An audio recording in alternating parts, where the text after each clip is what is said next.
વડોદરામાં પૈસાની લેતી દેતીના બનાવમાં કિશનવાડીના 17 વર્ષીય વિદ્યાર્થીઓ પર 10થી વધુ શખ્સો દ્વારા જીવલેણ હુમલો કરવામાં આવતા 17 વર્ષીય વિદ્યાર્થીનું કરુણ મોત થયું છે। વડોદરાના કિશનવાડી વિસ્તારમાંથી સનસનાટીભરી ઘટના સામે આવી છે, જ્યાં પૈસાની લેતી દેતીના અદાવતને લઈને એક 17 વર્ષીય આશાસ્પદ વિદ્યાર્થીઓ પર જીવલેણ હુમલો કરાતા તેનું કરુણ મોત થયું છે। આ હિંસક ઘટનાને પગલે સમગ્ર પંથકમાં અરેરાટી સાથે ભારે તણાવ વ્યાપી ગયો છે। સૂત્રો અને પરિવારજનોના જણાવ્યા અનુસાર પૈસાની લેતી દેતીના મામલે ઉગ્ર બોલાચાલી બાદ 10થી વધુ શખ્સોના ટોળાએ સગીર વયના વિદ્યાર્થીઓ પર લાકડીઓ અને તીક્ષ્ણ હથિયારો વડે ઘાતકી હુમલો કર્યો હતો। ગંભીર રીતે ઘવાયેલા યુવાનને તાત્કાલિક હોસ્પિટલમાં ખસેડાયો હતો, જ્યાં સારવાર દરમિયાન તેને દમ તોડી દીધો હતો। યુવાનના મોતના સમાચાર મળતા જ સયાજી હોસ્પિટલ ખાતે પરિવારજનોના આક્રંદથી કરુણ દ્રશ્યો સર્જાયા હતા। ગુસ્સે ભરાયેલા પરિવારજનોએ ન્યાયની માંગ સાથે હોસ્પિટલ પરિસરમાં હોબાળો મચાવ્યો હતો।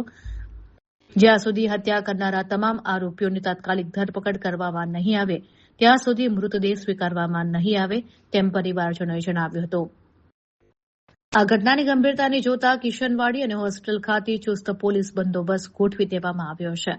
પોલીસે આ મામલે ગુનો નોંધીને તમામ હુમલાખોરોને ઝડપી પાડવા માટે અલગ અલગ ટીમો બનાવીને ચક્રો ગતિમાન કર્યા છે। अजय और धर्मा भाई बंजारा उपया का दोनों भाई उपया के पर किस बाबत को लेके आपकी झगड़ा किस और बाबत? उस बाबत में झगड़ा हुआ कि जब हम यहाँ इकट्ठे हुए थे किशनवाड़ी नारी पे, जब मेरी हम बंगाल का धंधा करते थे। बंगाल का धंधा करते हम तो वहाँ पर एक दूसरे के बाबत में हमारे गाड़ी को जो पकड़ाने के लिए कंप्लीट कर रहे थे, तो उसने मेरी गाड़ी पकड़ा दी थी।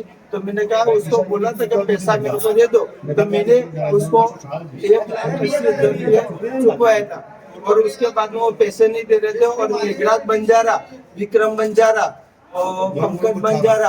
और पंकज बंजारा, विनोद बंजारा, ये सब शामिल थे।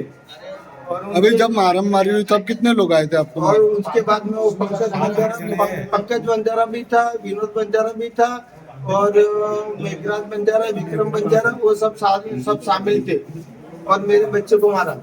किस चीज से मारा? किस किस चीज से मारा आपको? वो चाकू से मारा था। आप लोग कितने जन को चोट पहुंची है? मेरे को वहाँ पे उन लोगों ने खड़ा रखा, वहाँ पे मेरे को पकड़ लिया। उसके बाद में मेरे बच्चों को मारा उन लोगों। अच्छा, कितने बच्चे आपके? मेरे 2 बच्चे थे और मेरा लड़का इतनी देर में आ गया।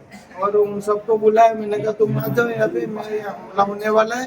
जब उन लोग आके खड़े हो गए और तब मेरे बच्चे को पहले मार दिया था, चाकू से मार दिया था। લાશ લઈએ નહીં હમણાં लाश में भी है। આજથી લાશ લઈને જવાનું બનાવીને જ્યારે પોલીસ હોય તો એને બોલાવો, નહીં તો પછી અહીં બિલકુલ નહીં તોડવાના અમે। हाँ હમણાં ખૂનની બદલે ખૂન થશે। खून न खून મેં મારી નાખી, પણ નહીં સહન થતું બસ। मेरे बच्चों को मारा है